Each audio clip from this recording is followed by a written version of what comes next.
Mr. Hanna, Mr. Evans. do you have the details of the mission prepared before we start recording? I do.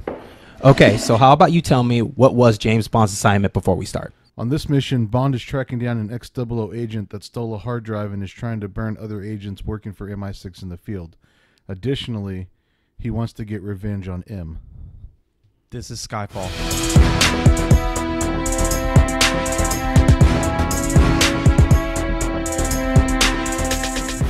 And welcome to another exciting mission of Bond Never Dies. I am your agent in command, Jeremy. And with me, the second chair, my second agent in command, Travis Hanna.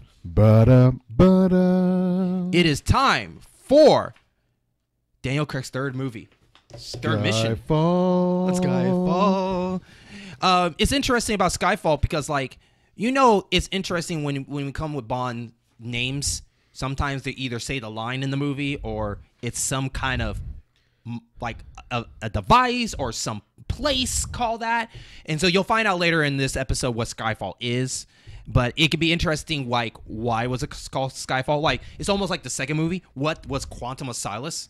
Still don't know what that is, I think they said it's something personal, I guess. I don't know. But we have to remember that we came off of Quantum, and you want to listen to that episode, we'd be happy for you to go listen to it and put your opinions out there. It wasn't our favorite one so far compared to Casino Royale, but we're going to go to the one that this mission is very interesting. I think it has a big split, Travis, where a lot of people really like this movie based on the character development compared to people that didn't like it because there wasn't a lot going on. I definitely like it better than Quantum of Solace. Yes. But not as much as Casino Royale. Okay. All right. So what I also like about this movie, though, is maybe you can agree or disagree. Do you think this movie had the best, I guess, tour of Bond, like going to so many different places? Was the scenery in this one top-notch compared to the other films? Well, the scenery was fantastic, especially when they end up in Scotland. Mm-hmm. There's not a lot of traveling around per se, like Shanghai and London, and then Bond is on a beach somewhere at some point, and the movie starts off in Turkey. Okay. So he's not in Shanghai very long. He really, the last third of the movie, I would say, takes place in Scotland. Yeah. And then outside of that, a majority of it is happening in London. Okay. All right. So, Travis, what do you go ahead and open us up with? What is Bond doing? All right. So Bond is on a mission, and he's sneakily walking around with his gun out, and winds up in a room where there's a bunch of dead guys, and there's a laptop that had the hard drive ripped out of it. The hard drive, we find out, has other agents' names on it, and it's a knock list, if you will, if you're a Mission Impossible fan. Okay. So it's got the identities of agents that are in the field undercover, and this is a way that they can be exposed and either killed or burned. Okay. So there's a guy left alive, and Bond wants to stay behind and help him, but M is like, no, you got to get on the mission. So here's a question for you. Did they ever say, like, if he was like a member of the Double O's, or do you think he was just like one of those people that was just there to kind of like, deliver something and it just all backfire? What do you think? Oh, I have no idea. Okay. At this far. Okay. Later on, we do find out that the main bad guy. Okay. Is right. 00. Okay. Or X00. Right. But Bond walks out on the street, and this woman Eve picks him up. And they're in a Mercedes, kind of like, I say Mercedes. It might actually just be a Range Rover. I'm going to go with Range Rover on this one. But they're chasing this car, and that Bond believes is the bad guy who has the hard drive. Right. And so what about the chase scene itself? Like, you can see that, Bond is following this guy, and he's also being followed by another, like, I think it was like a motorcycle man. There were a bunch of them. Well, it was a bunch of police. A bunch of police? Okay. And they, so Bond in this car, like, they end up wrecking, and the police show up as they're shooting at each, well, I say shooting at each other. The bad guy is shooting at Bond and Eve, and the guy ends up killing the police officers and stealing one of their motorcycles. So Bond steals a motorcycle and goes after him. Yeah, so what I like about this part here is that you can see Bond. I think this is where I really like this beginning of this movie, because this is where like it felt like, I don't know. I think after Quantum, it was more of like let's get more realistic on these kind of scenes, especially like. I know it's weird, and after I'm saying this, they're doing a motorcycle off like roofs of buildings, right? But it was still kind of cool how they pulled that off. You know what I mean? I actually really enjoyed that chase. So eventually the motorcycles are on rooftops, and Bond and this guy are just, man, it looks like a lot of fun. It does, and I have to give them credit of. This is a good place to record it, to do this filming at, because at first I was like, I don't know how the hell you're going to balance a motorcycle on top of these places, but I think they did enough research to show that. Now, meanwhile, these stunt guys, man, so there's like, on these roofs, there's like this line that goes all the way down the center, and then when you come off of that line, there's actual shingles. And these guys are going fast, and they're staying on that center line up until a point to where they start riding across the shingles, and it's like, dang, man, that dude is, because these lines aren't perfectly straight, right? They're in Turkey, so these houses are hundreds of years old, maybe. Yeah. I mean, I don't know for sure, but they're not straight. So these guys are zooming and catching these little curves, and it's a really good chase scene. Yeah, you know, I feel like stunt people don't get a lot of credit they deserve sometimes for this stuff, because it's like, there was no way in hell if I was an actor, like, yeah, I'm not doing that, you know? I ain't no Jackie Chan.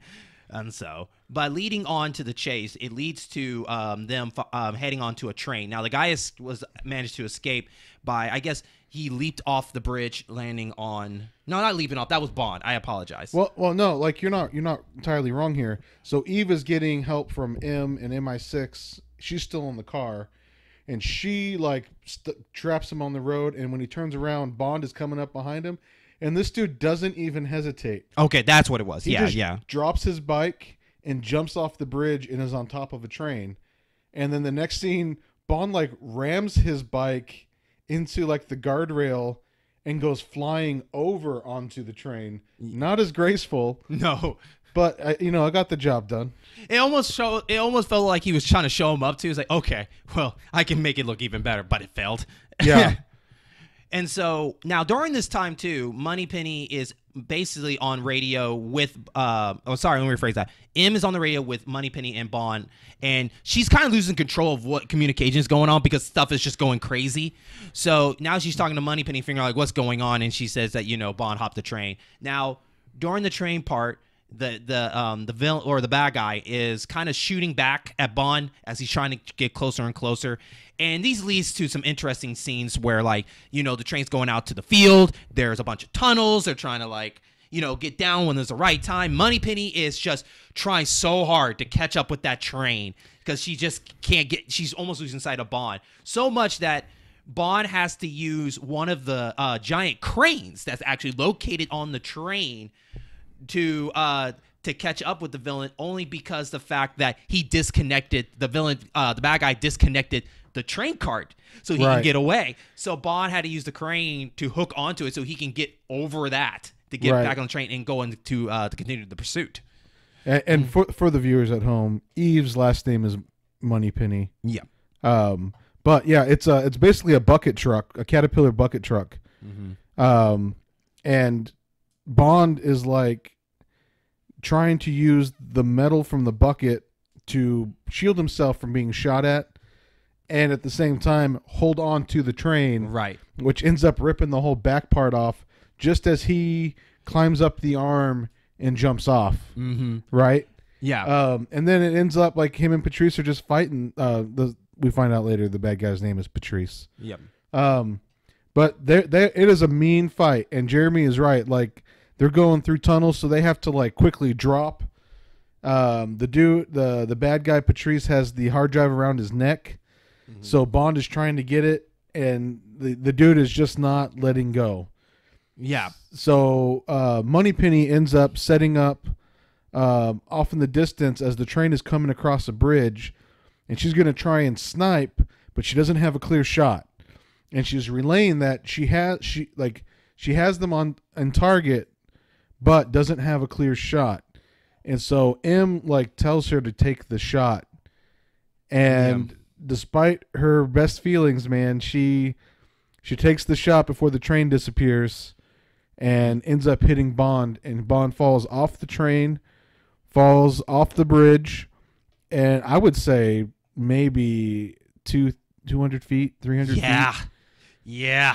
That's a big ass fall, dude. And into a river. Yeah. And it also showed that M really, really decided that the mission comes first. And if you're as an agent, you should understand that. So even though you got shot, and if we can take down that guy too while doing it, you understand that. But it didn't work out that way. Well, what kind of pisses me off about this is I get the character was stunned that she shot James Bond.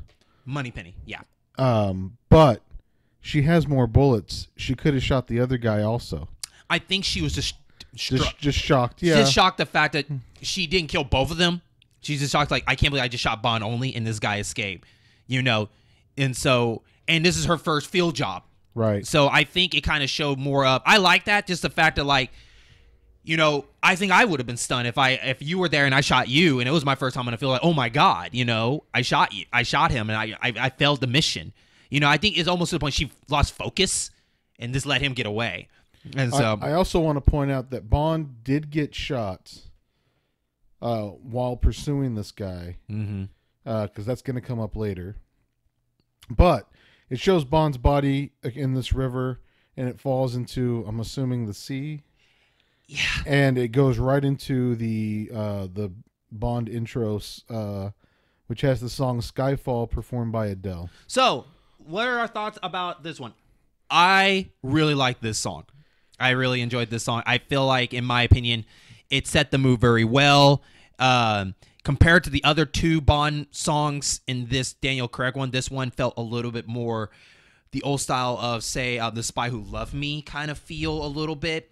It's interesting, with the water, that after that has nothing to do with water in the whole movie, but this whole thing is underwater of him just dealing with other stuff. Before we go into more details, what's your thoughts about that? I really like the visuals in this one. Okay. If you've ever seen the videos on YouTube of ink and water, yeah, they do a similar thing, but they have red, so it's blood in water, because he was shot. Yeah. They do some interesting things with making skulls. At one point, there's a meteor shower of blood droplets coming from the sky. There's even shooting range targets that have Bond's face on them that are bleeding from a bullet hole, to show where he was shot. Now, let me ask you this, and maybe I'm going too deep into this. Do you think with the women underwater were representing the certain creatures, like in Greek mythology or something like that, where there's the goddess or some spirit in the water that takes you, if you drown, they're the ones that take you to the afterlife or something like that? I think there was a mythology that has spirits like that. I don't want to say they're sirens or anything like that. That's possible. Yeah. But that maybe this is me going too deep with it. But I think what I like about the song and this visual about it, it almost felt like that we're seeing Bond between life or death right now. We're seeing him dying per se. That's why we had the target practice and all that stuff, leading towards of, do we feel like that he's going to live after this? It almost felt like this is his final movie, per se. And it's also interesting because there is one scene where he's surrounded by his own shadow, and he's shooting them in the same spot, and then one of the shadows climbs up a wall and becomes the main bad guy of the film. So, I think it's good foreshadowing because a lot of the themes. No pun intended. No pun intended. Yeah. A lot of the themes in this movie are Bond is getting old, M is getting old. Is MI6 outdated? Yeah. Is there room for MI6 to go away and be replaced by something more modern, or do we need to keep the spy in the field and whatnot. And I think that was a really good foreshadowing of that. So now, if you know Travis, one of his favorite openings, if this is your first time listening to the show, in his top 5, one of his favorite openings is one of the Daniel Craig's, and that was the Casino Royale. So you, Travis, compare this to this one. Where do you see yourself? Do you think this one kind of matches it and evens out, or do you think it's just like, no, I didn't quite live up to what Casino Royale's opening is? Casino Royale's opening is just so unique. No other Bond film did anything like it. Mm-hmm. The visuals are good. It was revolutionary at the time. Nothing looked like that. This does a really good job of, like, there's little hints throughout it telling us what to expect. Okay. Right? Like, it closes in on Daniel Craig's face at one point, and then an Asian woman, So knowing now, they go to Shanghai. Right. Like, that's the only woman's face you see is an Asian woman. Mm-hmm. So I think they're doing a better job of giving us the foreshadowing of what's to come. Right. Versus making it more fun to visually see. Okay. All right. So we go into basically the headquarters. Right. And that's set in London. And this is where we find out that Bond's been missing for 3 months. 3 months. Like, he hasn't contacted anybody. He hasn't done anything. I guess he's still kind of pissed, maybe. I don't know. But during this time, M goes into a meeting with Mallory, and she is being forced into retirement. So basically, it almost felt like because you had this agent die, Bond, it feels like you're kind of losing out of touch of what's going on. I feel like that you're losing control of your agency, and I think it's time for someone else to step in. And that's what they're trying to say for her. Right. And I think it's also there's an item in this movie that has a sentimental value to M that plays a part at the end, and it's a bulldog draped in a Union Jack flag. Mm-hmm. And it's just a little statue she keeps on her desk. But yeah, Mallory's old school too, right? Mm-hmm. And he's not against M, right? He's not against MI6, but I think he's also trying to remain relevant, Right. and and maybe looking at his conversations with M as a conversation with himself about, am I too old to do this? Right. Are we too old for this? Yeah. So it's interesting to see the progression throughout the film. Mm-hmm. But right now, it seems like Mallory, who's played by Ralph Fiennes, is trying to tell him, we're gonna set up this whole thing. You're gonna resign. It'll be like a happy thing. Yeah. Look, don't take it as a loss. Take it as a celebration of Right. you doing such a great job for the company, kind of thing. And what's interesting is you could probably throw the theory out that this guy could be what we've seen from the original Bonds. This is the M that we're slowly gonna probably maybe see, or we're gonna see more of him, and he might become the Bonds that we've seen from the Sean Connery to the Roger Moores, Timothy Dalton. Right. That we're sort of seeing it because.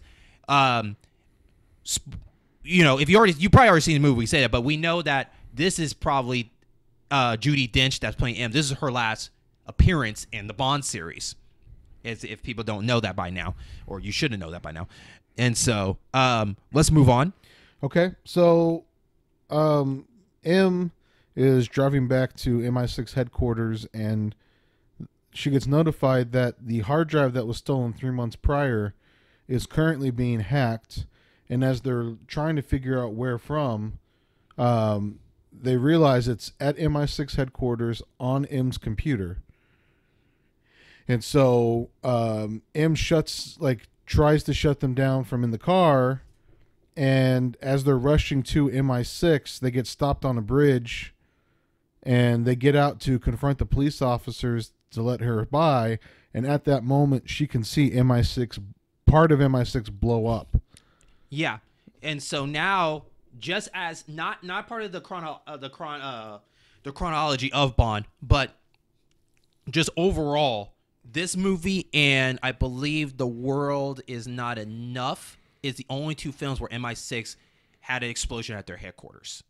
Because I believe in World Not Enough, they were heading towards their safe or something like that, and right. And one of the guys is like I forgot what it was. It was some device that he had triggered an explosion. It was a pin. Yeah, that was set to explode to make it look like an assassination from an evil organization, but it was really the dude's daughter. Right. So just to set the record straight, this is the second time in any Bond series movie that MI6 has been attacked.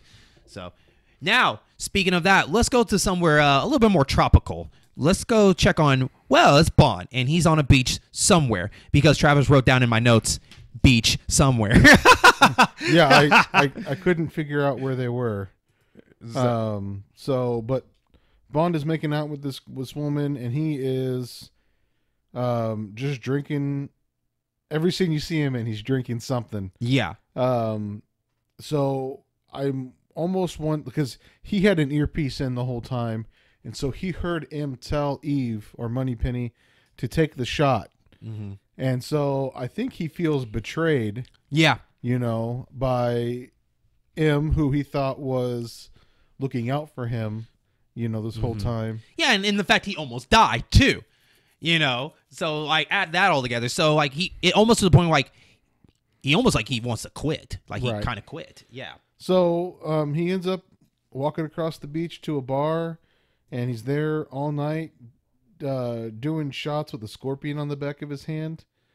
And he takes the shot in a way that the scorpion doesn't attack him, and then he traps the scorpion underneath his rocks glass. That's so interesting. It's really dumb. I'm sorry. It's dumb. But the next morning, he hears on the TV that MI6 was blown up and decides that he needs to go back. And so we're back in London, and there's some kind of service, and everybody who died at MI6 is in a casket with the Union Jack draped over it. And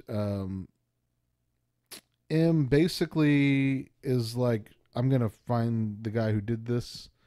So she's like, I can't retire yet. I got to find who did this. Right. And so she goes home, and Bond is waiting for her in the shadows. And they have some dialogue about why he's been gone and why he decided to come back now. I'm pretty sure, didn't M say that don't ever sneak in my house ever again, since like the first Casino Royale, right? Yeah. It's like, don't ever come in my house again. But yet Bond, at the point, he just doesn't care. Like he even dressed up like he doesn't care. He got a beard all kind of grown out, He's like, I don't give a damn. So why did Bond confront her now in this house? Well, M calls him out and says it's because you knew we needed you. But Bond is still hurt that M told Eve to take the shot, and they have that dialogue. But then, M, like, Bond is like, well, I'm gonna go to my flat and shower and change, and she's like, well, we sold your flat, and all your stuff's in storage, and he's like, well, I'll go stay in a hotel then. She's like, right, because you're not going to stay here. Right. And so basically now Bond has to it's almost like he's retaking his like. Well, he has to prove that he's still physically fit. Yeah. It's almost like he's basically testing out this, like, it's basically getting his like license again to be an agent per se, right? It's almost like losing his license to kill. So wink, wink. Right. So the whole time he's doing his exams, M's right-hand guy is briefing him on everything that's happened since he's been gone. And it cuts to a scene, or we get to a scene where Bond is doing pull-ups, and he's physically struggling. And the guy giving the brief says, hey, we can do this another time. And Bond's like, yeah, let's do that. And as soon as everybody leaves the room, he collapses. And we find out that Bond is actually in a lot of pain. Yeah. And it's almost to a point, like, it's physically and mentally, right? Like, the fact that, like, his mind is almost telling him, like, dude, you can't do this. You, like, your mind is telling you that, like, I don't think you can I don't think you're fit to do this again. I think that you can't get past the betrayal, all this stuff. Even when he was doing the gun range and shooting out, he was terrible at shooting. Because I think he just still has stuff on his mind. And so, and his arm, like his shoulder is in pain. So he's trying to hold the gun up, but he can't hold it steady. So, we get that visual, and then he goes in for a psych evaluation where they do a word association. And the guy, like, things are going well until the guy says SkyFall, and Bond, like, ends the conversation. And he's like, doesn't want to associate that with anything. Right, which you'll find out later what Skyfall is. But yeah, right there was more of like, there's definitely a history with that word in Bond, right? Right. And so, so passing all that, I believe now that Bond is. Let's see here. Are we at? I think we're here as Bond. No, why you came back? Yada yada. Oh, okay. Sorry. Are we going to talk about the final results? Is that where we're at? I believe. Well, after the word association, it cuts to Bond is in a room waiting, and Eve comes and gets him to go see M and Mallory. Yeah. And actually, right before that, Bond has fragments in his shoulder still from when he was shot by Patrice on the train. Never forget. You never want to forget. And so he pulls the fragments out and puts them in a bag and has a guy run an analysis on them. And so going back, Bond is meeting now with M and Mallory is... But can I say that during the walk, I believe, like, was he heading to that with Moneypenny first? To meet with M and Mallory? I'm trying to remember, like, before he went to go talk to him, did him and Moneypenny have a conversation before that, or was that after? Well, they did some flirting on their way too. Oh, I thought that was the part where she was talking about, hey, sorry, I shot you, and I'm not doing this more. That's after, right? No, that was on their way too. That's what I was trying to say before we go for the talk.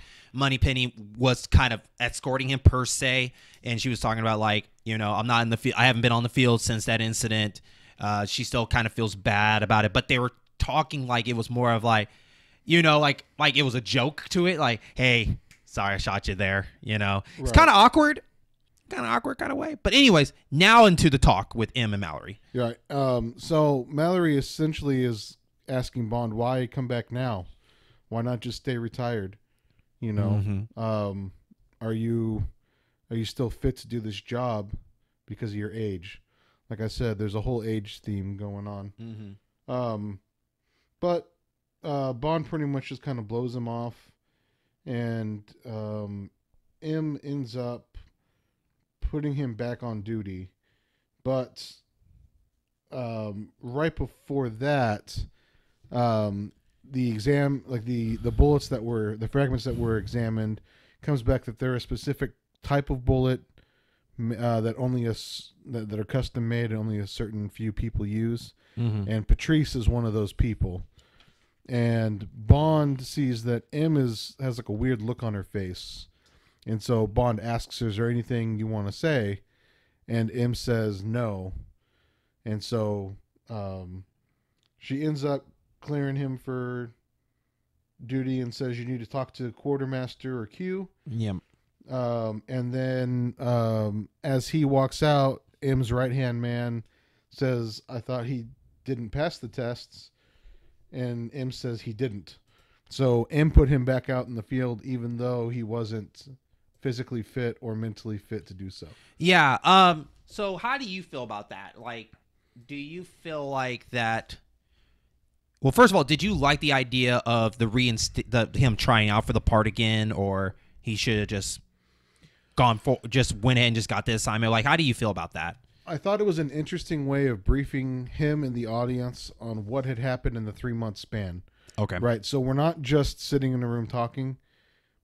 We're watching a character actually in pain, right?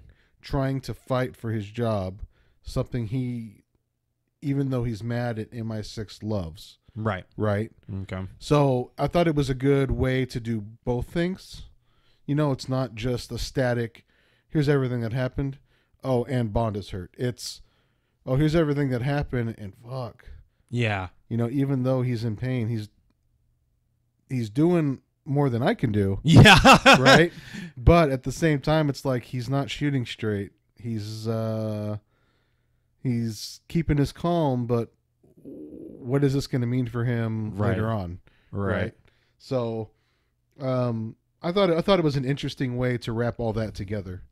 I think what I like about it more is Bond feeling like him mentally that he couldn't do it. Like, even through the physical and stuff. Like, yes, he was in pain, hurt, but I think he was still mentally hurt more than anything.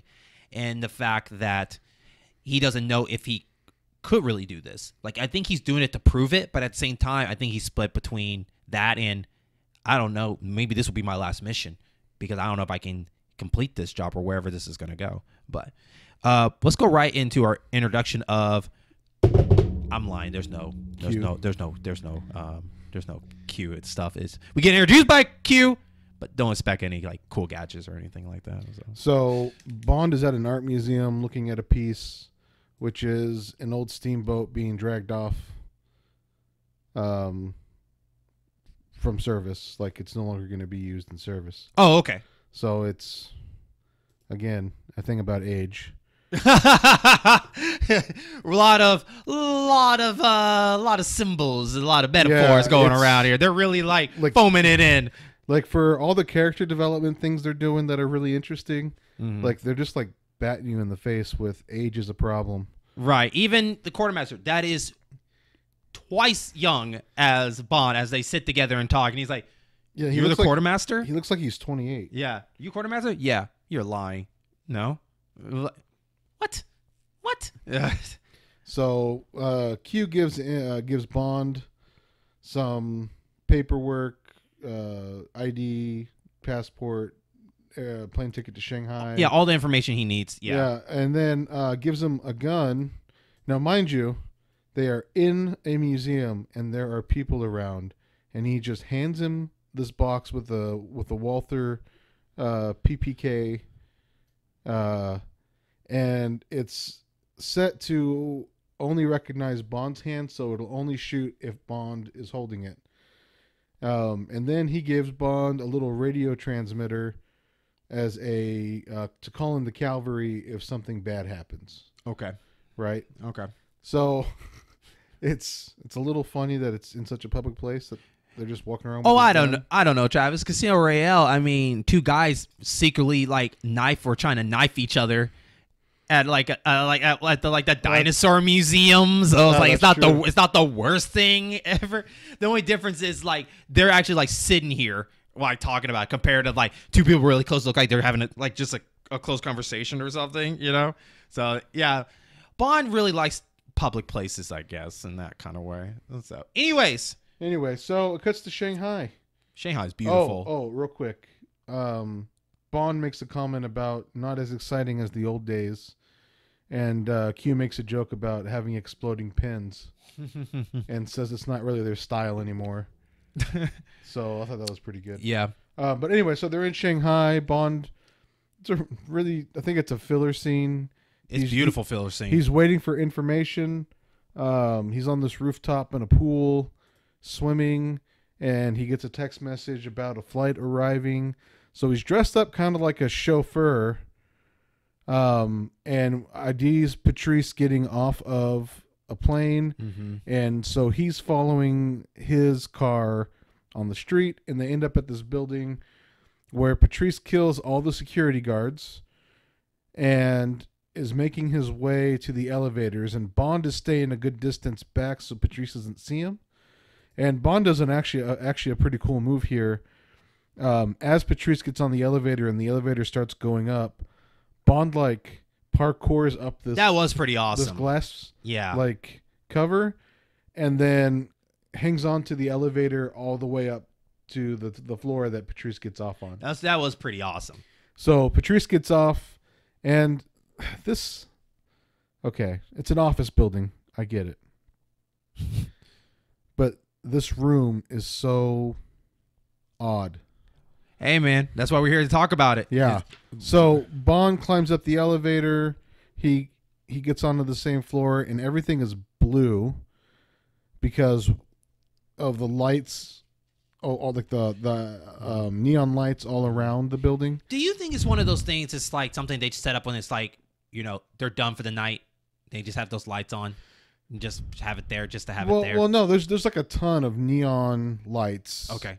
All around, and you can see them when you're watching. Okay. There's greens and blues and golds and all sorts of things. But there's all these rooms that have glass walls on them. Dude, that looks confusing. Like, I think I literally would run into one of those. And it's like, are these like are these just modern offices and all the walls are glass, or is this scene just this way for this part of the movie to seem cool? I think it's set up for that purpose. It just looks cool with all the glass and stuff. You know, Bond can see him, but he doesn't notice him. You know, it's that illusion with the colors. It does really well with the colors. When the colors flash on the glass, it looks really cool. Even the part where, like, Bond's walking through and then their door opened. It's like, wait, what? There's a door? It was weird. It was a weird thing. But especially the part where this lighting comes down, this blue lighting comes down, that really makes the scene look really cool.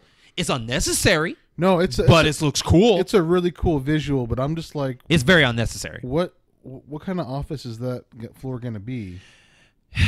Right?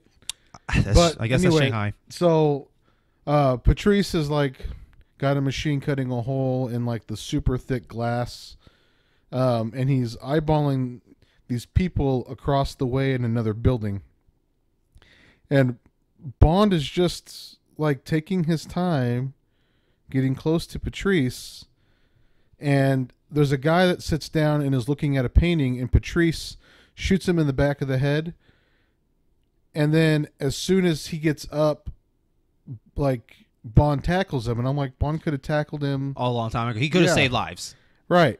So Bond and Patrice are fighting. A giant windows breaks, which is hilarious because Patrice had to have a little machine cut a hole to show us how thick this glass was. Right. But anyway, Bond has Patrice hanging over the side of the building, and he's asking him who his boss is, and Patrice makes Bond let go of him, and he falls to his death. Yeah. And while Bond is investigating Patrice's equipment, he finds a red coin with a gold dragon spiraled around it and some Chinese lettering on the outside. And then the word Macau, M-A-C-A-U. Mm-hmm. So we find out that Bond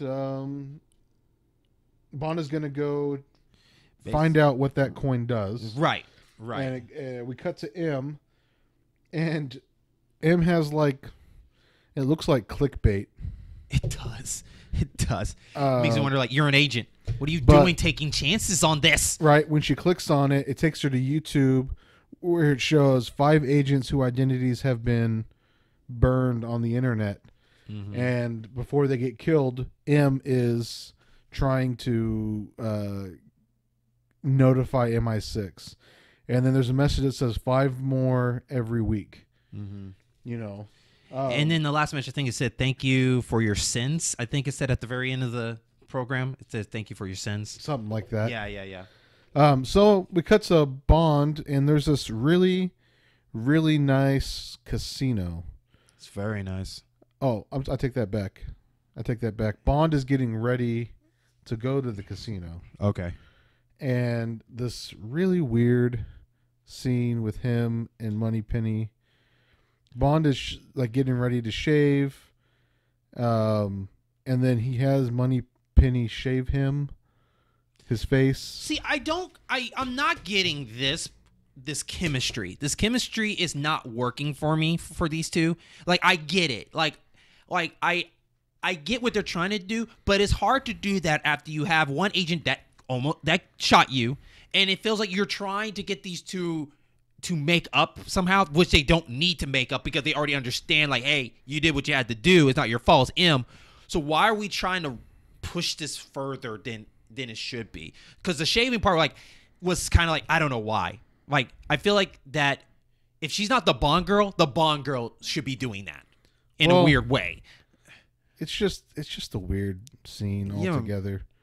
Because he's using the straight razor, and Moneypenny makes a comment about how dangerous it is, and Bond just walks over and hands it to her, and the next scene is he's in a chair, and she's kneeling in front of him, shaving his beard, and like is shaving his throat, and is like, "Oh, stop moving. This is the dangerous part." It was really weird. Anyway, we get back to some cool visuals. I kind of think this is dumb, but would totally do it. Bond is alone on a boat, passing through these archways. There are those paper lanterns everywhere. But this is how he arrives at the casino in a tuxedo. And fireworks. Yeah, like it's dumb. It's so dumb. But it's so cool. Yeah, I would 100% I do do it. Bond always have to have an intro. Right. Like, we almost have to do our top 5 favorite Bond intros. There you go. Yeah. And this one might take the cake. Yeah, this one is pretty good. Yeah. So he steps off the boat, goes into the casino, and Moneypenny is there, and he tells her, a throwback to Casino Royale, don't put your finger on your ear when you're talking. So I want to pause for a second and talk about the casino itself. Okay. What do you think of the casino that it is before we go into? Man, this is really cool, and I would like to know if this is a set or a real place, because I want to visit. Yeah. I like I know it's so small, and you don't really have to have it, but I like the fact that there's Komodo dragons right under this bridge, because that's the way you get to the casino floor. You have to go over a little bridge inside the casino. I like the little Komodo dragon. It kind of has a nice touch to it and everything like that. I also like the fact that, like, it looks like, what would you say, it's like 3 floors? It looks like it's like about 2 or 3 floors. Yeah, we only get to see 1 floor though. But man, it is really cool. Yeah, I also really like how on some of the pillars you have the dragons kind of spiraling up. I thought, like, that's pretty genius. That's pretty cool. And then I also just like that just how everybody's dressing up. Like, I know this is an Asian place, but everybody's looking like really cool looking in their outfits and the costumes that they're having. Even the woman that gets your chips, she has, like, this silver hair that's clearly probably a wig, and she's fitting that kind of fashion style. I really like the way this is probably one of my favorite casinos they showed in, like, any Bond film. It's like all the women are wearing like silk dresses. All the guys are in tuxedos. Yeah, and no, it is really a really neat place. Yeah, so Bond is basically doing recon, right? Kind of walking around the casino. Also, Moneypenny, because especially the part while they're walking, they exchange. They, just kind of talking each other, exchange and everything, like, which I kind of like that. I like it when it was radio and then they talk real and then So Bond is going up to one of the box places where you go get it's the money cage. Yeah, money cage, where he gets the money and stuff and chips, and he gives the chip that he found from Patrice. Right, and he is given a giant case with over, how much would you say? I think he says that he's probably holding $1 million. Yeah. But they also give him chips to play at the casino. Yeah. So we get introduced to a lovely woman that was sitting on the stairs, we saw her backside. Well, as soon as Bond puts the chip down and says, like, to cash this in, he notices that there's a security guy getting a call, and this woman that's with him turns around. And so that woman ends up walking up to him, and they have some dialogue about, really, she would like to have a drink with him and discuss the next job. You know, and so her name is Severine. Severine. Yeah. So Bond and Severine like go and have their drink together. She's a very beautiful woman. Oh, very beautiful woman. So while they're having their drink, they're exchanging talk and everything like that. And we wrote down here on our mission sheet that she thinks that Bond is an assassin and wants to talk about another job, which she calls Bond out for killing Patrice, and she wants to know why. And she warned Bond when he said he wants to meet the employer. She kind of got a little shook up. She's like, "You don't want to do that." It almost felt like, I feel like if you get involved, something bad's gonna happen to me, and I don't want that. Well, I think Bond figures out that she was actually part of.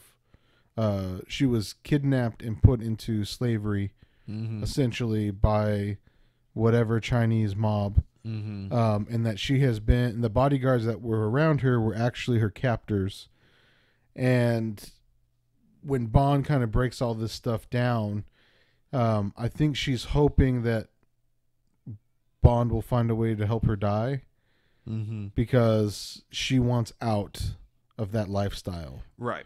And that's the only way she feels it can happen. So she informs Bond that once she walks away, her bodyguards are supposed to kill him, but if he survives, meet her at these docks, and she'll take him to meet her boss. Yeah, so we get into an interesting fight that happens right on the bridge that leads down to, which I was talking about, the little layer of the Komodo dragons. But to lead to that point is interesting because Bond just straight uses the suitcase as the fight with. I thought that was pretty interesting. Oh, yeah. And then it starts going into a bit of a kind of like, I guess you could say a bit of a wrestling thing, but Bond kind of caught the guy off guard where the Komodo dragon comes right behind and grabs the guy and drags him under the cave to kill him. Thought that was pretty funny.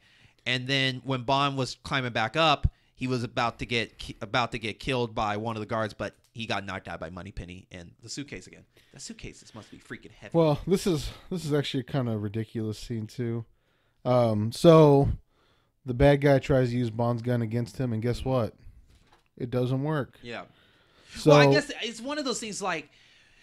It's funny because the Bond movies always try to set it up as we have to use this device in the best way we can, and for that, I feel like it had to be there for some reason. It had to be there no matter what. Even regardless, it was stupid. It had to be there. You know what I mean? Like if you had a device that only you, like a device you can only have it. We want to see someone do it, even though we know it, but they don't know it, kind of thing. You know what I mean? It's weird. It's weird. But anyways, Bond catches up with Severine while she was in the shower. Right. And they bonded. He bonded. But got information. See. She got information from him, and from there, Mallory, we go back to MI6, and Mallory and M are watching the news and arguing. Let's see. That's really it, man. Yeah, they basically they're on their way to a little island in Japan called Hashima, which is a real island that was abandoned. I don't remember why exactly it was abandoned, but it's a whole concrete island. Yeah. And it's a really interesting looking place. But this is where we meet Salva. Which we will talk about after we take a break. Correct. We'll be right back. Hey, this is the network creator Jeremy Evans, and I want to say thank you for listening to this episode of the show as part of the In-Game Boss program. And if you enjoy this, then you should definitely check out all our other great content we have on this network. Remember, you can always follow, subscribe, leave a comment, or concerns because we would love to hear your thoughts. And lastly, enjoy the rest of the show. And welcome back. I am your agent, Jeremy Evans, along with Travis Hanna. Ba-da, ba-da.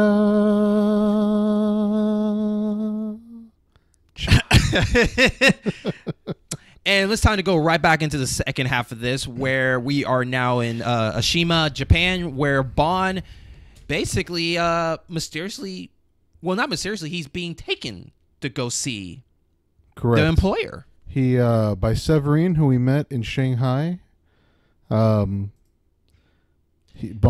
is trying to get to the bottom of who has the hard drive with the knock lists that will identify all the agents that are working out in the field. Right. So on the way there on this boat, where Bond is wearing his kind of I guess like he's wearing his normal outfit without the suit and everything. He's going to go say hi to Severine at the I always forget the name of the front of the boat. It's not the bow, is it? Is that what it is? The bow of the boat or something like that? Anyway, I don't know. The front of the boat, and they come to a conclusion that this ain't gonna go as well as you thought it was. People in the back were basically soldier, or basically people that worked under henchmen. This henchmen. Yeah. And next part, we get Bond tied up. That's right. So Severine explains to Bond that Silva scared the entire island into leaving just so he could have it. And when we meet Silva, Bond is in a room, and it looks like there's a bunch of network cables set up and servers. Really, it's just a bunch of wires and blinking lights and some computer monitors that we can see. But Silva comes in talking about how to raid an island with rats, and it's essentially you capture all the rats into a trash can and have them starved to where they cannibalize each other until there's 2 left. And then you have 2 rats that are now reprogrammed to eat other rats. And I'm guessing that represents himself and Bond. Correct. Yeah. And so this is a really interesting villain because it's at one point he's like looking at Bond's scars and touching his chest and rubbing his leg, and Bond even quips that maybe he has been with a man before. Yeah. Like, it's really strange. It's almost also strange too. I think he's trying to feel a connection of these wounds represent the wounds I gone through and all of this stuff. So I think maybe that's goes a little bit deeper than that to me. Or he can just like guys. Right. Right. But Silva's played by Javier Bardem. He does a really good job in this character, although this character to me is a little odd. Yeah, but do you like villains being kind of odd in their own way, though? And if so, was this not a good odd to you? No, he's very eccentric, which is usually an interesting kind of thing to see. Mm-hmm. But I don't know. He just didn't rub you the right way. I mean, he's not the worst bad guy. Okay. He's not the best bad guy in my book. Okay. But he's definitely better than Quantum of Solace. Yeah, and did you agree or disagree? Would you say, did you think he's better than the first villain in Casino Royale? I'm going to say yes, just because that guy wasn't the main bad guy. Okay. Right? Right. Mr. White or whatever was giving him commands. Okay. And so you honestly would say this is actually the very first true villain quotations true villain that Daniel we got. Craig has dealt with. Yeah. It's almost like this is his Trevelyan. Yes. To Pierce Brosnan's. Right, because Silva used to be a 00 agent before Bond. I think he says between 86 or 83 and 96 or something like that. And then he said M betrayed him like M betrayed Bond. Yeah. So he's trying to use Bond's feelings against him and trying to get him to join his organization, saying you can do the missions that you want to do, not the ones that MI6 tells you have to do. Right. And he's listing off some stuff, and then Bond is like, yeah, like blowing up MI6 and killing innocent people. And Javier's like, yeah. Yeah. I love the part too that like when Bond is really trying hard to like hold his composure and all this, like he's like really kind of like nurturing him a little bit. He's like, no, that's what they're telling you.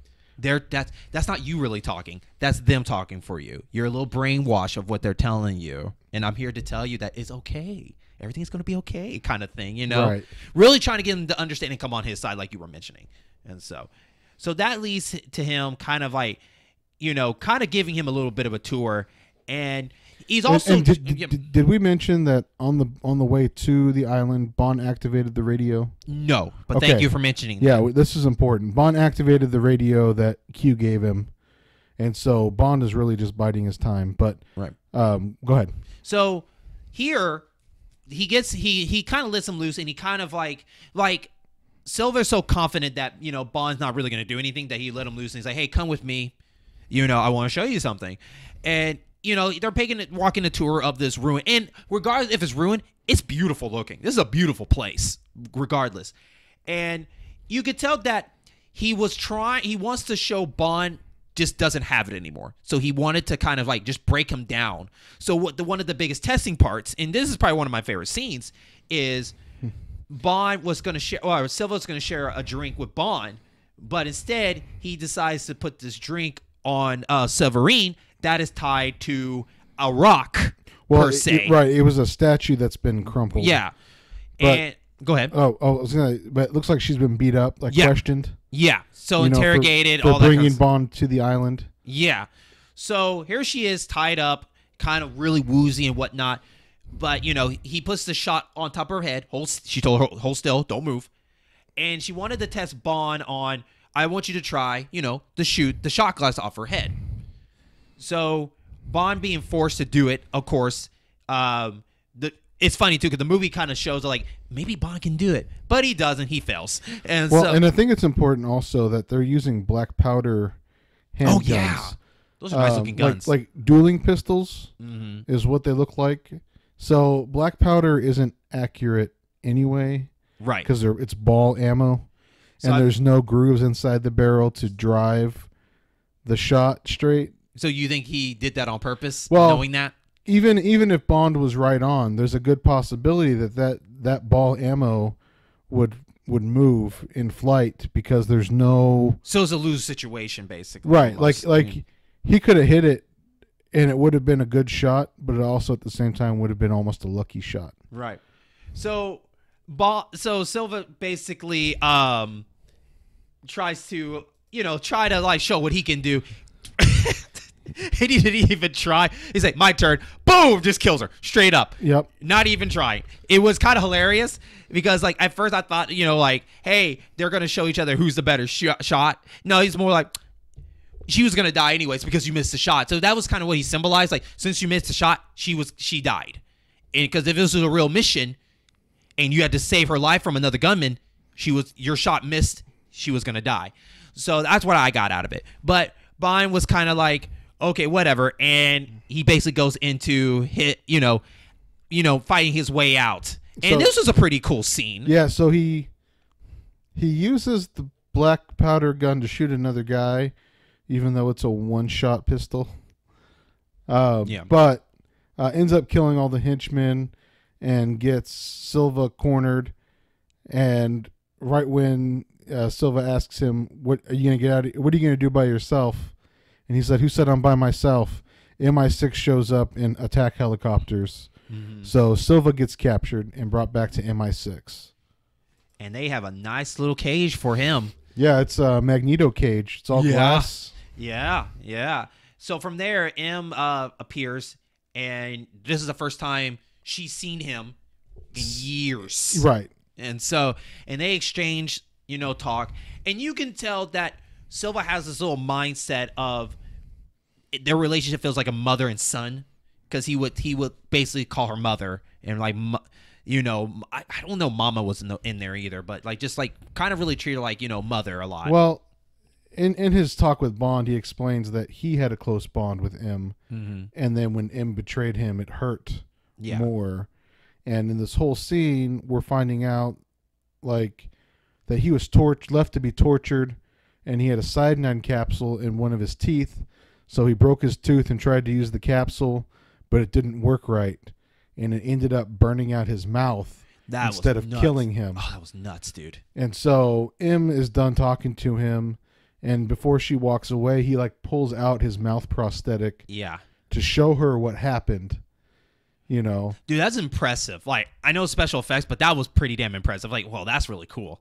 You know how they pulled that off. No, But it was a really cool scene. So M ends up leaving, and when her and Bond are out of the room, she explains that Silva was actually kind of going rogue and doing his own missions. And so she had no choice but to let him get captured in the hopes that he would die, because he was no longer suitable to be a 00 agent. Right.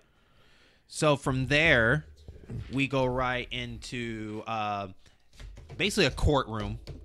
Yeah, it's like an inquiry, a government inquiry about M and how she's leading MI6 into the future, and is there a future for 00 agents, MI6?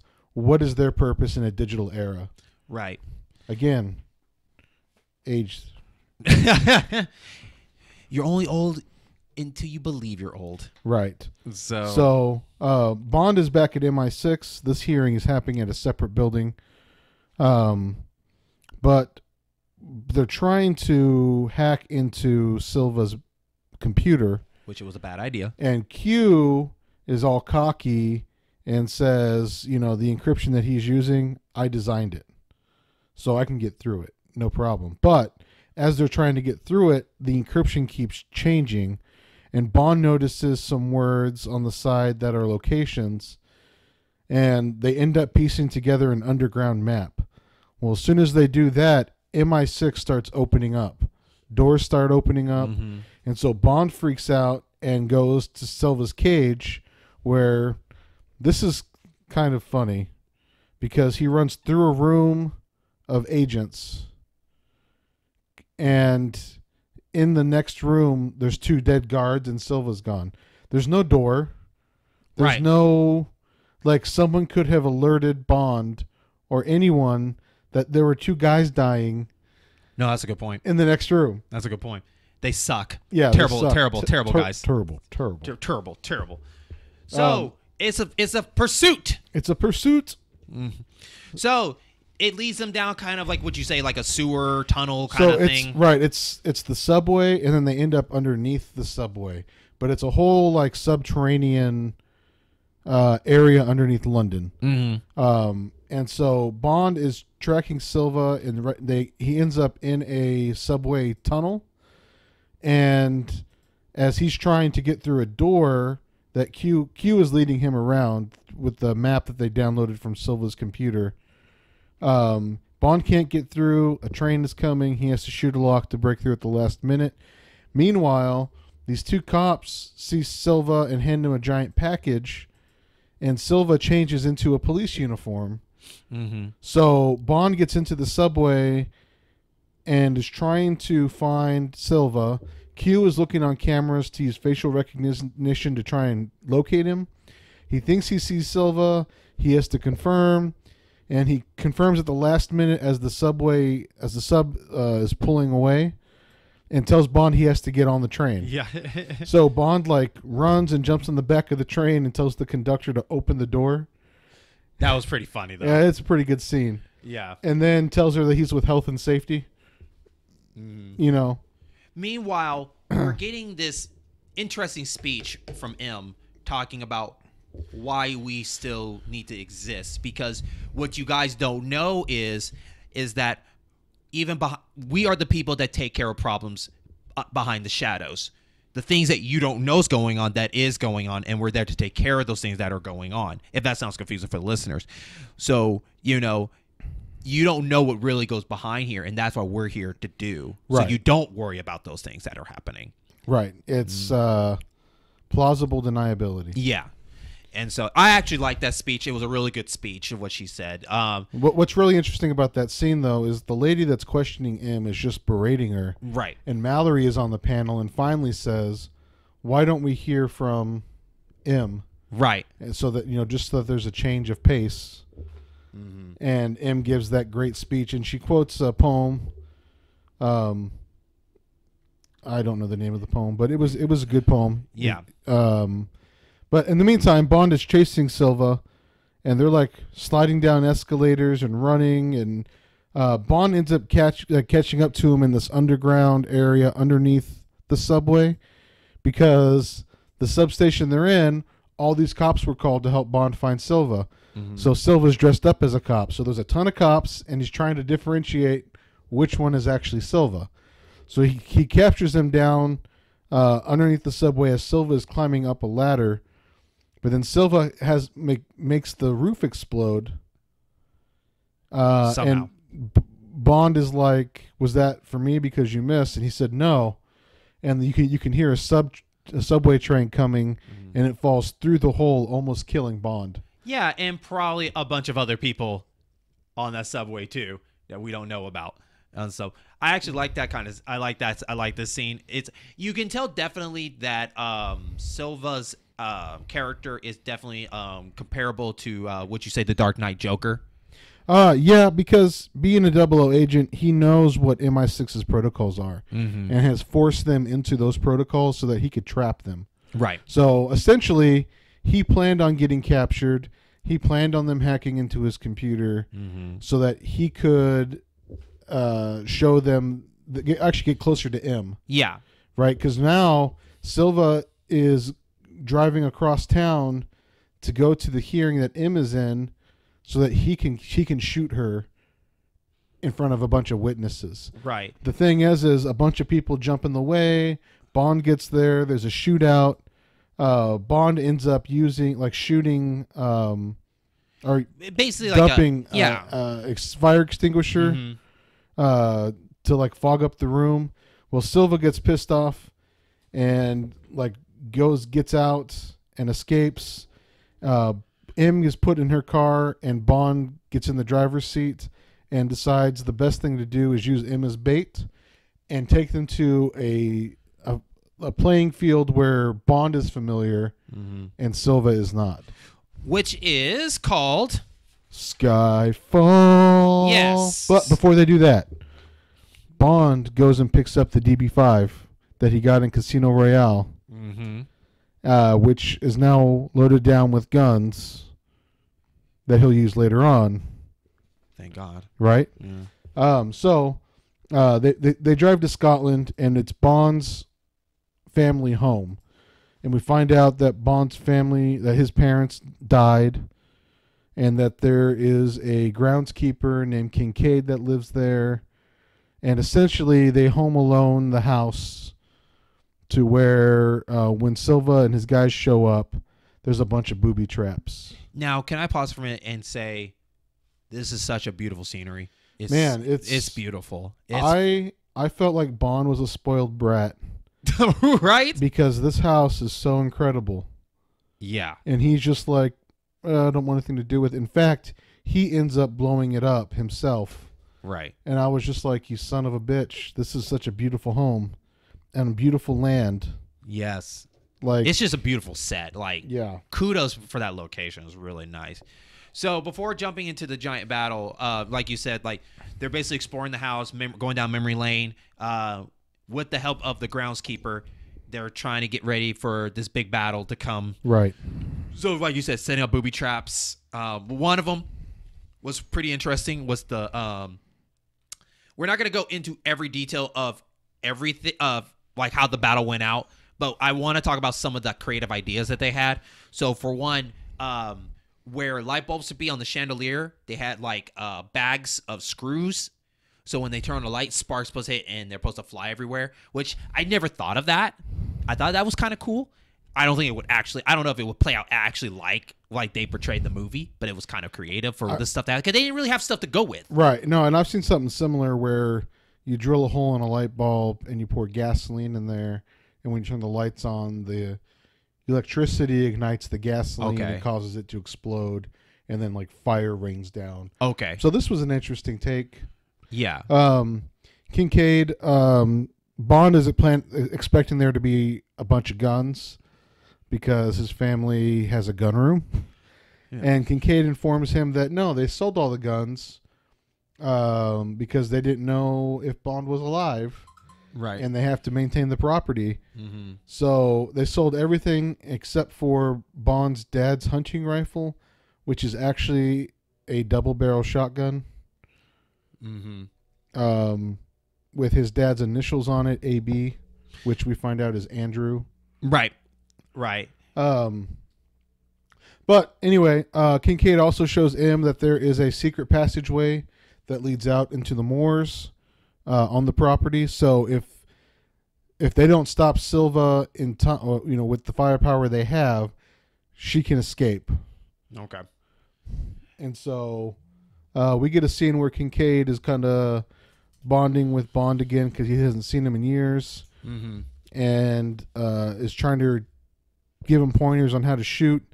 And Bond in one shot completely demolishes a can that was set up. Right. And Kincaid says, what did you say you do for a living?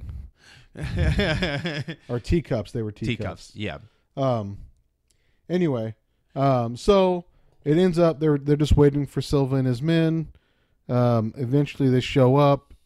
And also, too, just before we go do that, I think this is supposed to really be the final time or just one crucial moment between M and Bond.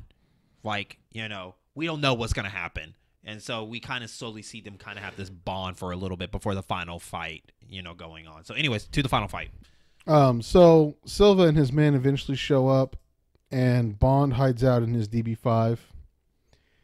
And as soon as they're getting ready to blow up the front door to enter, Bond activates the guns on the front of the DB5 and takes a couple of them out.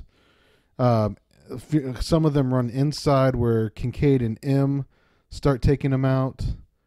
Long story short, all the bad guys get killed, and Silva shows up in a helicopter with more henchmen. Like Flight of the Valkyries, yep. Yeah, and I love it because like Bond contradicts himself where he's like, has to have an intro, huh? Yeah. So the Bond is shooting at the helicopter. The helicopter is shooting back at the house and just destroying it. Eventually, Sylvan and his guys get off and they throw fire bombs into the house. And M and Kincaid end up leaving through the secret passageway while Bond sets up one final explosion with gas, like propane. And the explosion causes Silva to get blown back. The concussive force disrupts the helicopter pilot. Yeah.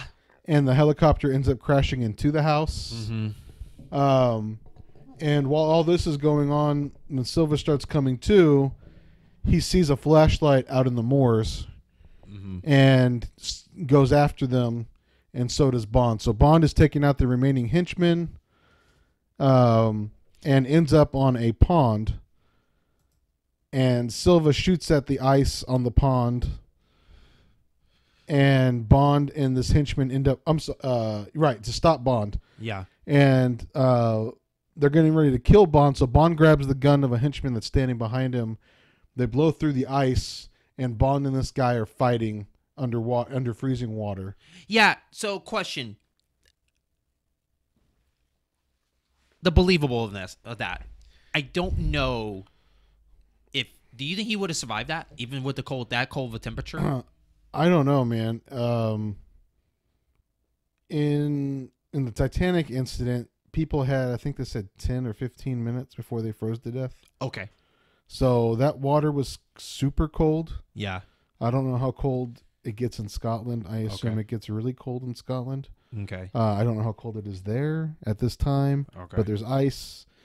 Anyway, Bond kills the guy by strangling him underwater and then takes a flare off of his vests and uses it to blast through the ice. And in the meantime, Silva catches up to there's like a chapel. And there's a grave marker that says in memory of Andrew Bond and Monique Delacroix Bond. Monique Delacroix Bond. So that's his parents, and they're buried there. And he walks in, and M is standing there. And Kincaid pops out of a room, and he shoots at Kincaid and tells him to stop. Silva walks up to M and sees that she's been shot. Yeah, because she was shot a while back. And At so the now, house. Yeah, at the house. So now we're at the point where he's kind of devastated. He was almost like heartbroken. Like, no, why did you get hurt? It almost felt like I wanted to kill you and hurt you. I can't believe someone got there first. Right. And then he does the most insane thing of, well, you're going to die, and I know I'm not going to make it. So let's just off each other. Let's kill each other. So he takes her gun, puts it to her head, and he leans his head on the other side of her head, ready to shoot them, kill each other in one shot. Well, but he wants her to do it. Yes. So he puts the gun in her hand. Yes. And is like, just kill us both, right? And at that moment, you hear like a noise, and it pans back, and you see that Bond has actually thrown a knife into Silva's back. Which I don't know where you got a knife at, but when they were doing the Home Alone thing. Oh, okay. Kincaid sets the knife down on the table and says that you know, if we have to. Oh, okay. You know, that kind of thing. Okay. But anyway, Silva dies. M says that at least Bond is the one good thing that she did. You know. Yeah. As she dies, and then it cuts to London, and Bond is standing on a rooftop, and Eve comes up and hands him a box that was left to him by M in her will. And when he opens the box, it's the dog with the Union Jack draped around him as kind of a joke. And then Bond is back inside the building, and we find out that Eve is actually Moneypenny. And she says that he can see you now. And when he goes in, Mallory is there, and Mallory is the new M. Right. And then they go into the next like top secret mission. Right. And we move on straight there. And that's it. So overall thoughts, what you think about before we break down our normal stuff? What do we think of Bond? What do we think of the Bond girl, Bond villain? Of course, there's no gadgets. What happened to the hard drive? That's a good question. We never got that answer. Yeah.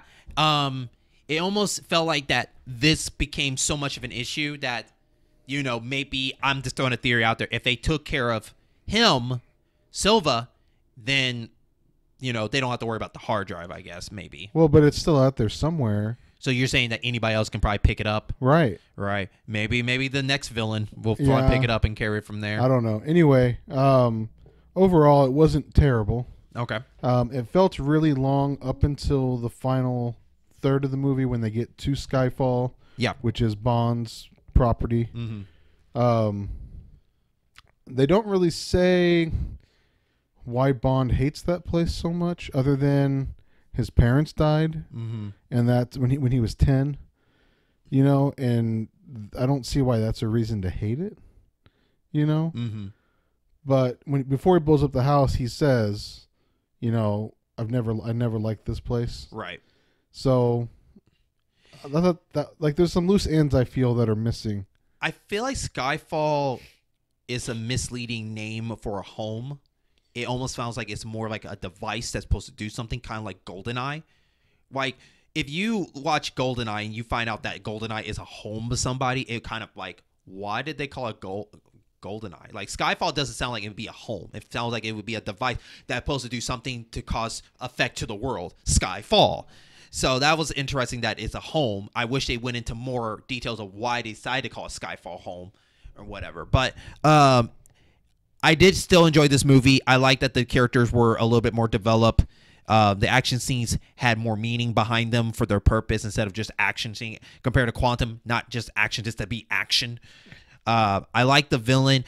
What I really like Silva is like at the very end, he was that villain that represent part of the audience of like, why are you still alive? Like when he came out, when he was chasing after Silva going after M, and they were at the lake, and he was shooting at the lake, frozen lake, looking at him, he's like, why are you still doing this? Why don't you give up? Oh my God. Even when he got knife in the back, he turned around like, he was sighing because he knew he was going to die. And he's like, I just don't get what I want, and you're just still alive. Like, how do you do it? No, You know? I will say he was willing to get his hands dirty. Yes. He wasn't just one of those sit back, tell other guys to do it type Right. thing.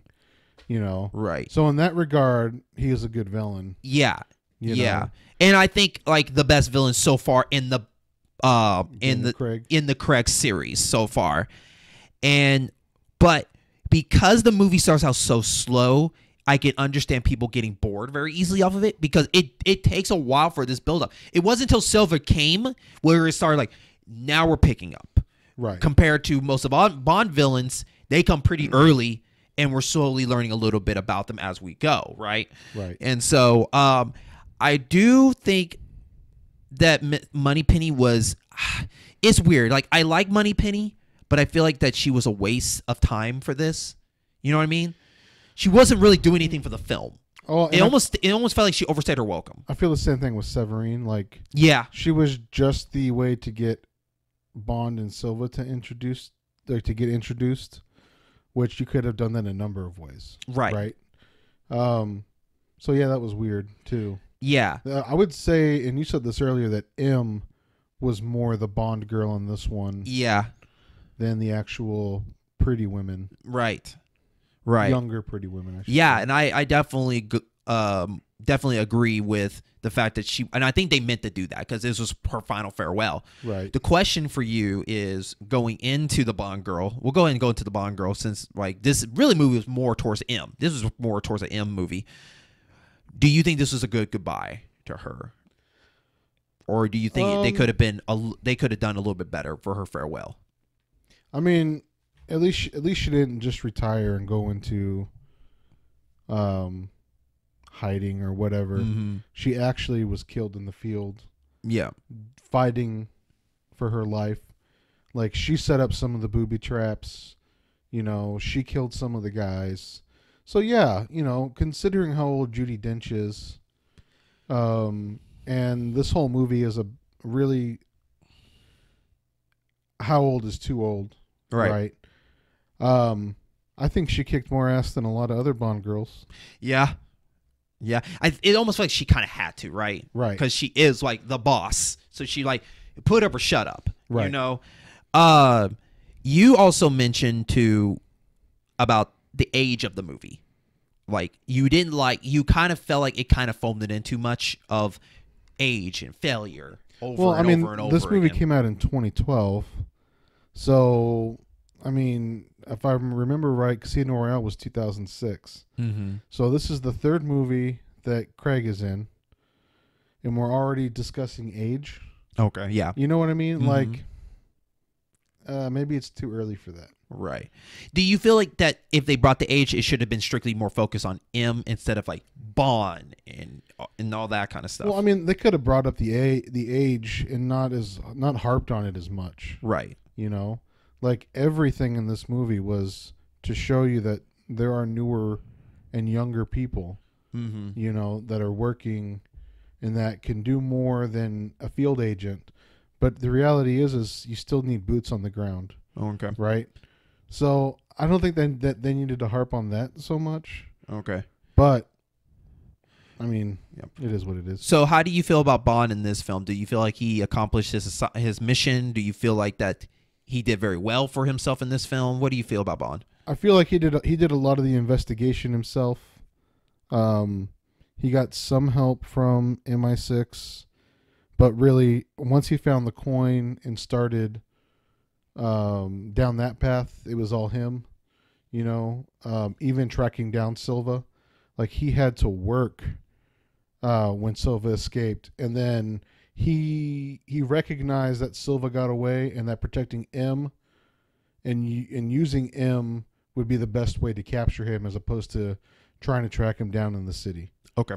So yeah. I thought he did very well, you know, mm-hmm. as Bond in this. I definitely agree with everything you said on that. Bond villain, Silva.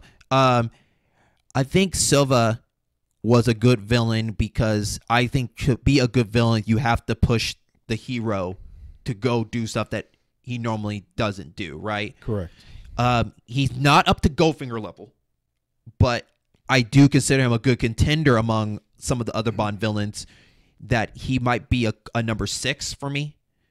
Really? Yeah, I don't think Okay. I don't know if he's in my top 5 yet. I have to really sit back and think about all the villains, but I think he was one of the few characters that really pushed Bond to really push himself.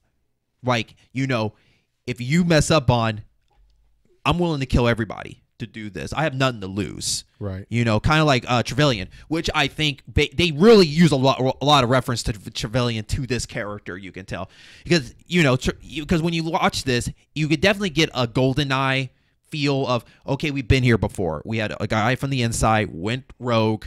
He's trying to do his own thing, trying to do something to either dominate or get revenge of some sort, and we got this with him. But you also can tell that they took a lot of reference from the Joker into this matter too. And so I feel like that he was there, but he wasn't too original. Yeah. You know what I mean? And so, but I did enjoy him because I think he's one of the saving grace for this film. I can agree with that. Yeah. So, right. Anything you want to add about Silva before we go to the next thing? Overall, though, like, this movie is not one of my favorites. Okay. It's not one of my least favorited, though, either. Okay. So I didn't absolutely hate it. I didn't hate it at all, to be honest. It was okay. Do you feel like it was just a movie that's it's just there? Didn't really do anything for you? It's just like, it's there. If you know what I mean? Yeah. I mean, it gave us some insight into Bond in his past a little bit, I guess. Okay. But at the same time, I mean, I don't know. Okay. It's it is the first legitimate villain that Daniel Craig has had to go up against. Mm-hmm. So that makes it interesting. Okay. But outside of that, I thought it was okay. All right. So we did get introduced with Q. So we got the devices with the Q branch of a gun that Bond. It was the only one to use because it was only like Programmed to his hand. Yeah, and then we had a radio transmitter. It's the typical, nothing special, nothing where he was using for anything like that. Almost to the point where the gun was kind of dumb. Per se, only because like he didn't really use it for anything special. Like, yes, you're the only one who used the gun. Yes, you had a guy that proved that, hey, it works. It works for Bond, but it didn't do anything where you could just had a regular gun and still do the job. Like, this wasn't anything special. Right. So the example I've been using on the gadgets that Daniel Craig gets is this gun, because it tells you what's going to happen later on in the movie. Right. Right. Mm-hmm. So only he can use it. The only reason you would give someone that gun is because someone's going to try and use it against them. Right. Right? Yeah. Judge Dredd happens. It's the same thing. I was actually got into an argument with a buddy because he's like, well, Bond's other gadgets give away what he's going to do. And what I'm saying is, when there is a laser watch, when there is a watch that can remote detonate mines, one that is a grappling hook, a magnetic grappling hook that he can swing on. Yeah, he's going to use those things, but you're wondering how is he going to use those things? Right. Right? With a radio transmitter, okay, he's going to signal back at some point in the movie to MI6. Right. Someone's going to try and use that gun against him. With the defibrillator in the car, his heart is going to stop. Right. It's more of what cool idea can you do with the device more than just what it is, right? Right. Like, one of my favorites, and you could probably agree with this, is one of our favorite scenes, but in the Pierce Brosnan's Tomorrow Never Dies with the car. It was a remote car. Yes, it's a remote car. We get it. At one point, he's going to use it. But what he did with it, with the scene that was being offered to him, was made it magnificent. Well, right. And you're like, okay, how is he going to use the car in remote mode? Is he going to set it up to blow up somewhere? Is he going to bail out and use it to track through the city, and get some guys off his tail? Mm-hmm. You don't know. We found out he was going to duck in the back seat because the car was bulletproof, and he was going to control it from the back seat in a really odd and cool chase scene. Right. Right. So for your friend that you argue with, if I had to give an example of what better use they would do with this gun, I think it should have been where there was a bit of a shootout or something like that, and it led to the point where, and it could have been the villain, I don't care, but it could have been a shootout where it was getting neck and neck, and then, you know, Bond gets outsmarted, and he thought he was going to die, and then he pulls, and that guy pulls the trigger, and it doesn't work, and then Bond wins. That's a better creative way than this moment they showed. Right, where this henchman just picks it up and tries to use it. Yeah. You know, yeah, I agree with you. Yeah, be a little bit more creative of these gadgets. Yes, we know they're coming, but make us excited for that weapon. Right. Yeah. So that's something maybe you could tell your friend, like, they needed to make it more exciting for what it is. So Skyfall, is this a contender in your top 5? So far right now, it's a number 6 for me. I don't know it's in my top 5 yet. It's not in my top 5, but it's not a bad film. Okay. And I think when I look back on it, I'm going to probably look at this as it was the link. It was the pace of the movie. The pace of it really kind of hurt it. I agree. And so, but that's not all. We have one more to go before we get into the newest one coming out in April. No Time to Die. That's right. And so we're very excited about that. But that leads us to Spectre, which they consider it the part 2 of Skyfall, what they're saying per se, because it's the same director, and it feels like that is going right off of where Skyfall leads next. Oh, good. We'll get some info on the hard drive, hopefully. Yeah. And so I only seen it once. I've only seen it once. So I'm totally blind. I don't remember it at all. And I believe that actually brings the rise of one of the most iconic villains in the Bond series, Mr. Blofeld. Yep. So we'll get to see what that happens with that. But remember, this is part of the In-Game Boss program, a network of gaming and other variety shows. So definitely check out all those shows. But for this show, if you're listening to us on Podbean and you have other places you want to listen to, like, I don't know, like Apple Podcasts, Spotify, CastBox, and all that, we have the links in the description, so you can click those. It will link to that. And while you're there, go ahead and follow and subscribe. So you'll be there for all our newest episodes that are coming out, including this one. But remember, as we're about to finish this, we'll have 2 separate recordings of No Time to Die. So we will have just a review of it, spoilers and everything, just our overall thoughts about it. Then we will have a traditional episode where we're running through the whole movie for you. Right. Yeah. But then while you're waiting for that, it's time to do our top. Will be our time to do our top 5. Correct. And we're doing top 5 of crazy stuff. Of course, we're doing our top 5 Bond girl, villain, gadgets, henchmen's, WTF moments. Just a lot of crazy fun top 5s that we can't wait to do, because that's the main reason we're getting to doing this show. We're trying to revisit all these and give you our final thoughts. So if you go listen to our episode 0, you get kind of a preview of what we feel at the time were our top 5s of stuff, and see if that matches, because we're gonna go back and listen to them to ourselves. And oh yeah, I was like, wow, I said that. I believe you said at one point that Thunderball was in your top, and now after this, it's not. You know, but we don't know. We don't know what's gonna happen. Even our top favorite intros, top favorite theme songs. I'm very excited. I'm super very excited, because we're gonna get in a room and we are probably gonna have a lot of disagreements and discussions about I don't know. So, but this gives y'all a chance to leave, reviews, thoughts, concerns. Tell us what you think of this movie. Do you think this is your favorite? Do you think Daniel Craig's still the best Bond to you after going into Skyfall from Quantum to Casino? We'd love to hear your thoughts. Travis, anything you want to add before we wrap up? No. Okay. And remember, we're on Facebook and Twitter for where we post our stuff. On Twitter, if you want a shortcut, just type in @ProgramIn. But if you want to find me, only me, because Travis doesn't have a Twitter, you can find me as RetroAmp07. But anything you leave there, I will definitely let Travis know.